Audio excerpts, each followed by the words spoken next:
Ah, look who just rewrote the entire playbook. Hello, you beautiful chaos architect, you walking psychological phenomenon, you living proof that the hunted can become the hunter without firing a single shot.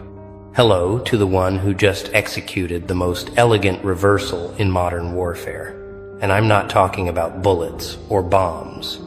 I'm talking about something far more devastating. Something that will be studied in rooms you'll never see by people who will never understand. You just pulled off the greatest psychological reversal in history. And the best part? Most of them still don't even realize what hit them. They're sitting in their comfortable little bubbles right now, scrolling, refreshing, replaying, trying to decode what the actual hell just happened. Because something shifted, didn't it? Something in the air changed. The temperature dropped. The frequency altered. And now everyone in your orbit is moving differently, talking differently, looking at you like you just appeared out of thin air, wearing a crown made of their worst nightmares. They thought they had you figured out, mapped, predicted, controlled. They built entire strategies around who they thought you were. And then you moved. Not loud, not dramatic. Just one calculated shift that collapsed their entire understanding of reality. You know what's happening right now? They're in group chats, private messages, late night phone calls, all asking the same breathless question. How did they do that? When did they get this powerful? What the hell did we miss? And the answer, the one they'll never accept, is that they were never watching you. They were watching a projection, a hologram, a version of you designed to keep them comfortable while you rebuilt yourself in the shadows. You gave them exactly what they needed to see, exactly what kept them satisfied, exactly what made them think they were in control. And while they were analyzing that carefully constructed image, you were becoming something they have no framework to understand. You weren't healing. You weren't recovering. You weren't moving on. You were evolving into a force that operates on frequencies they can't detect, using strategies they don't teach, playing a game they don't even know exists. This wasn't luck. This wasn't timing. This wasn't some cosmic accident. This was surgical precision wrapped in silence. And now the results are speaking louder than anything you could ever say. Let me tell you what actually happened here. Because they're getting the story all wrong. They think you changed. They think you snapped. They think you had some moment of revelation that transformed you overnight. No. What you did was far more terrifying than transformation. You removed the mask. That's it. That's simple. That devastating. You stopped performing the version of yourself that made them comfortable. You stopped shrinking to fit their boxes. You stopped translating your complexity into digestible sound bites for people who were never going to understand you anyway. You stopped apologizing for being too much, too intense, too aware, too awake. And the moment you stopped performing, the moment you allowed your actual frequency to emanate without filter, without apology, without concern for their comfort, that's when the entire structure collapsed. Because they built their confidence on your submission. They built their status on your silence. They built their reality on you playing small. And when you stopped, when you simply existed at full volume, their entire world revealed itself as the house of cards it always was. Here's what's happening in their minds right now, and this is the beautiful part. They're experiencing what psychologists call cognitive dissonance, but at a level most people never encounter. Their brain is trying to reconcile two incompatible realities. Reality one, you were the person they categorized, the one they labeled, the one they filed away in their mental archive as solved, understood, managed. Reality 2. You are now operating at a level that makes their previous assessment look like amateur hour. Like they were trying to measure the ocean with a teaspoon. Their mind is literally short-circuiting, trying to bridge those two versions, and the only way they can cope is to create stories. You got lucky. You faked it. You had help. You changed. Anything except the truth, which is that they were never actually seeing you in the first place. They were seeing their projection of you, their need for you to be a certain way, their requirement that you stay beneath their level of threat tolerance. And now that the real you has emerged, now that the actual force has revealed itself, they can't process it. So they panic, they gossip, they analyze, they theorize, all while you sit in perfect stillness, knowing that their confusion is your confirmation.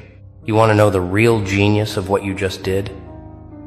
You didn't attack anyone. You didn't expose anyone. You didn't even defend yourself against the years of mischaracterization, the silent judgments, the whispered doubts. You simply became undeniable. That's the move they can't counter.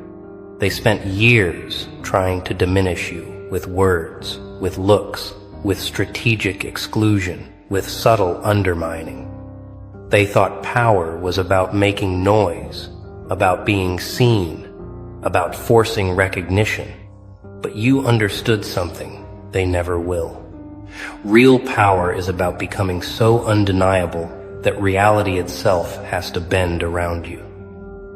You don't need to announce your value when your presence rewrites the room. You don't need to defend your worth when your results speak in languages they can't translate. You don't need to prove anything when your existence alone makes people reconsider everything they thought they knew. This is the reversal they're choking on. They thought they were in position of strength, sitting in judgment, holding the power to include or exclude you from their little kingdoms. And you flipped it. You made them irrelevant without saying a word. You made their approval worthless by no longer seeking it. You made their validation obsolete by finding something far more powerful, self-generated certainty. Let's talk about what you survived to get here. Because they think this power came easy. They think you just woke up one day radiating this frequency.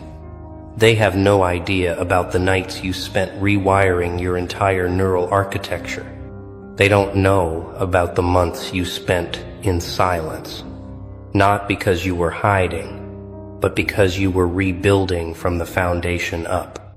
They weren't there when you had to kill every version of yourself that was built for their approval.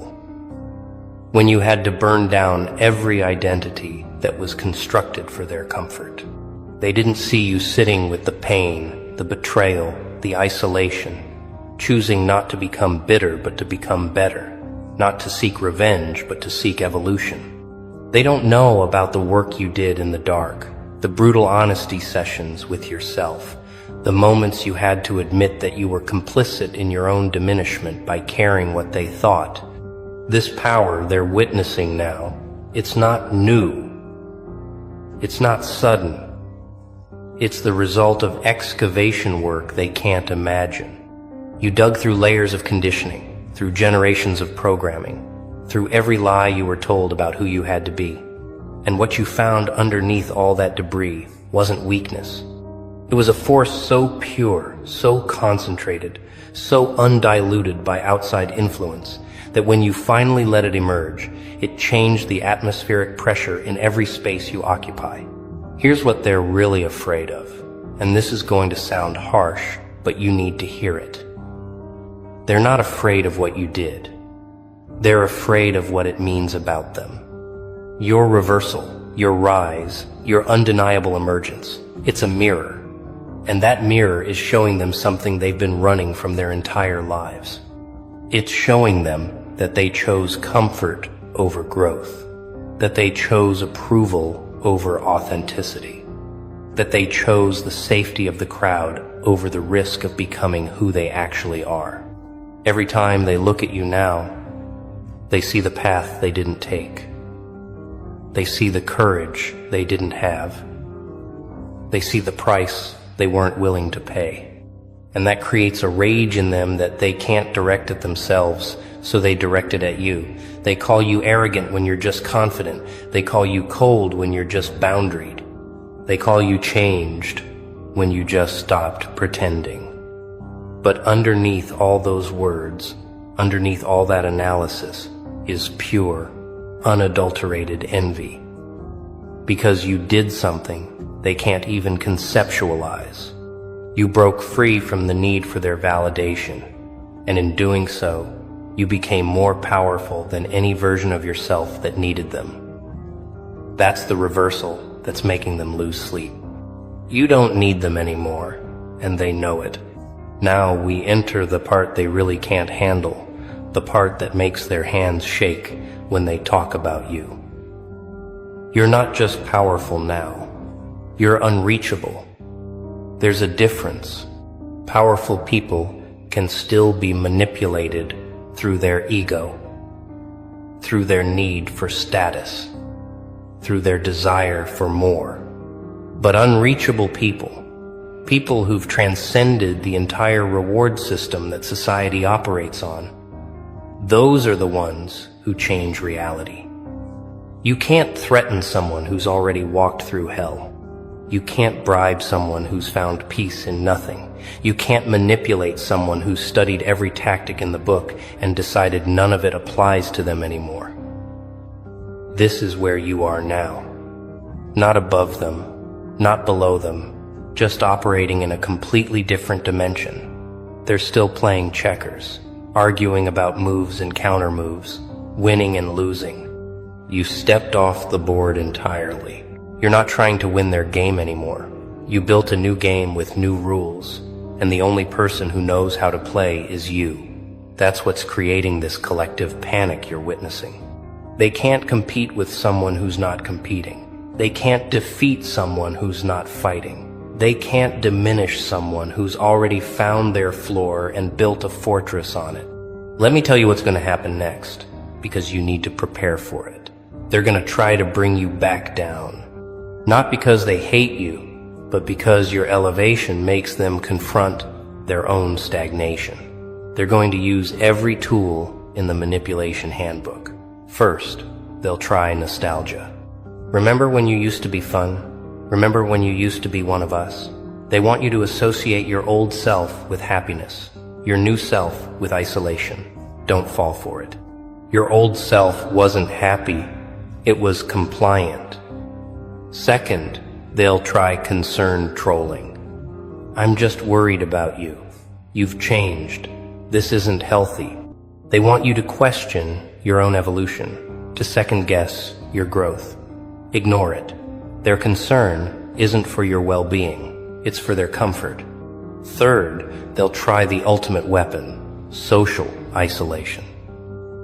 They'll exclude you, talk about you, create narratives without you in the room. This is where most people break, where they come crawling back, desperate for belonging. But you've already died in isolation and resurrected stronger. Their exclusion has no power here. In fact, it's a gift. Every person who can't handle your evolution is removing themselves from your path, making room for the ones who can match your frequency. You know what the CIA actually studies? Not the loud revolutions, not the visible wars, not the obvious power grabs. They study silent operators, people who can enter a system, understand it completely, and reconfigure it from within without anyone realizing until it's too late. That's what you just did. You were in their system, playing their game, following their rules. And the whole time you were learning, adapting, understanding the machinery of their power structure. And then, when you had complete understanding, you didn't fight it. You simply stopped feeding it. You removed your energy, your attention, your need for approval. And without that fuel, their entire system of influence over you collapsed. This is genius-level psychological warfare. No confrontation, no drama, no bridge burning, just a quiet withdrawal of supply that left them scrambling to understand why their tactics stopped working. They're used to people fighting back, because fighting back keeps you engaged in their system. They're used to people explaining themselves, because explaining means you still care what they think. But you did neither. You just changed frequencies and left them screaming into the void. That's not just smart. That's operating at a level most people never reach. Here's the truth about reputation, and this is going to separate you from everyone still seeking validation. Reputation isn't what people say about you. Reputation is what people feel when your name comes up. And right now, when your name enters a conversation, the room changes. The energy shifts. People lean in, voices lower, because they know that talking about you isn't casual anymore. It's serious. It's loaded. It's walking through a minefield of their own jealousy, confusion, and reluctant respect. You've become the standard that makes everyone else feel insufficient. You've become the reminder that growth is possible, which means staying stagnant is a choice. You've become the evidence that authenticity is more powerful than performance, which means everyone still performing is revealed as fraudulent. This is why they can't stop talking about you. You're not just a person anymore. You're a referendum on their own lives. Every choice you make, every boundary you set, every standard you maintain, it's a mirror showing them what they're not doing. And they hate mirrors. They want you to go back to being small so they can go back to feeling big. But you can't unsee what you've seen. You can't unlearn what you've learned. You can't unbecome what you've become. The genie is out of the bottle, and there's no stuffing it back in. Let's talk about the silent power you're wielding now, because this is where it gets truly dangerous for them. You've discovered that the most potent weapon in human interaction isn't aggression. It's not cleverness. It's not even intelligence. It's calm certainty. When you speak now, you don't argue. You state. When you move, you don't rush. You flow. When you decide, you don't waver. You commit. This unshakable quality, this bedrock confidence that isn't loud or defensive, it terrifies people who are still trying to convince themselves of their own worth.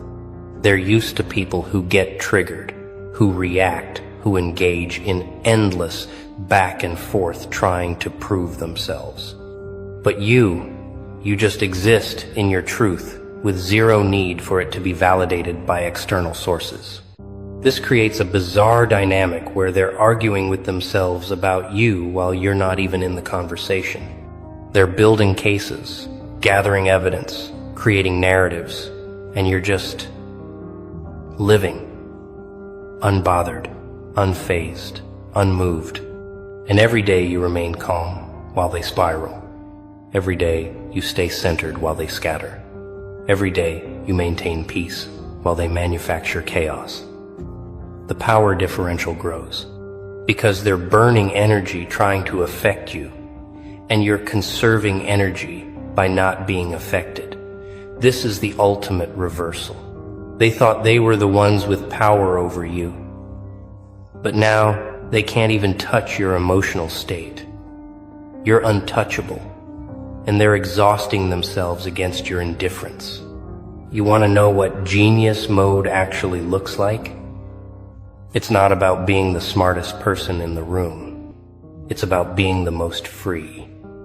Because intelligence without freedom is just sophisticated slavery.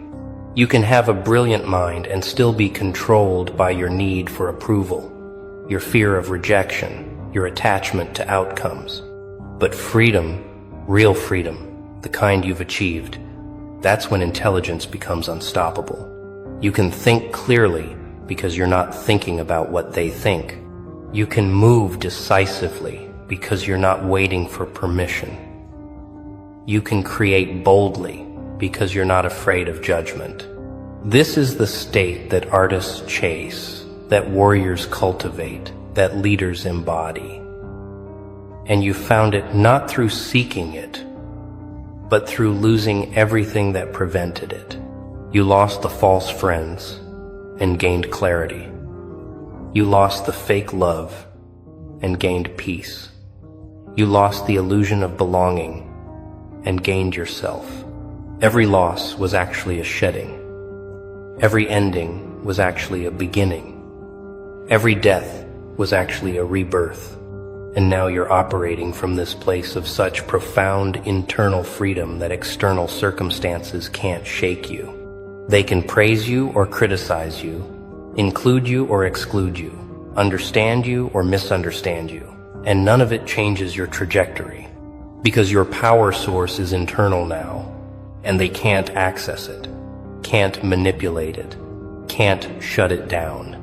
The greatest psychological reversal isn't about winning. It's about becoming someone who doesn't need to win because they're already complete. You're not trying to prove them wrong anymore. You're not trying to make them see your value. You're not trying to get revenge by succeeding. All of that still makes them central to your story. The real reversal happened when they became extras in your narrative instead of the main characters, when their opinions became background noise instead of gospel truth, when their presence became optional instead of essential. This is what's making them insane. They used to live rent-free in your head, and now they can't even get a visitor's pass. They used to be able to affect your mood with a look, your confidence with a word, your direction with their doubt. Now they're just people. Not enemies, not friends. Just people who exist in a reality you no longer share. And the crazy part is, you didn't have to hate them to get here. You didn't have to curse them or cut them off dramatically. You just outgrew the version of yourself that needed them, and in doing so, you outgrew them. It's not personal, it's just evolution. And evolution doesn't ask permission from the past. Here's what they'll never understand about the person you've become. You're not heartless. You're just done wasting heart on people who don't value it. You're not cold. You're just conserving warmth for those who appreciate it. You're not cruel. You're just no longer kind to people who weaponize kindness. You've learned the difference between being loving and being available for abuse. You've learned the difference between being forgiving and being a doormat. You've learned the difference between being understanding and being a dumping ground for people who refuse to do their own emotional work. These distinctions, these boundaries, they're what transformed you from someone who was nice to someone who is respected. Nice gets taken advantage of. Respected gets space. And now you move through the world with this aura that communicates without words. I'm not here for your games. I'm not interested in your drama. I'm not available for your manipulation. Approach correctly or don't approach at all. This energy, this frequency, it filters your reality automatically. The wrong people feel uncomfortable and leave. The right people feel recognized